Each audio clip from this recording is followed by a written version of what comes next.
Hi and welcome back. In this video I'm gonna show you how you can connect your phone, so it's either smartphone, iPhone or any Bluetooth device, to Uconnect on your vehicle. So I'm sitting in 2012 Dodge Charger that has a Uconnect support, and this is gonna apply to Dodge Chargers made from 2011 and all the way up to 2021. It is also gonna apply to Dodge vehicles as well as Chrysler vehicles.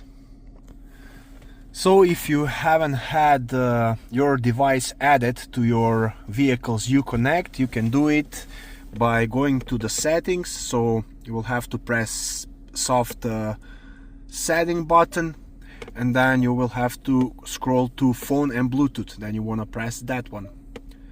So once when you got to that menu, you will have to press add device. And now you want to make sure that on your phone, smartphone or iPhone, your Bluetooth is turned on, and under available devices you want to look for Uconnect.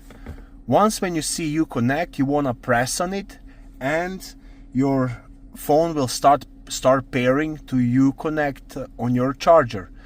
Then it will ask you to enter a pin. So the pin you want to enter in this case is 4 zeros. Once when you enter 4 zeros, you will be automatically connected to your vehicle via Bluetooth. And as you can see, we are fully connected to Uconnect with our phone.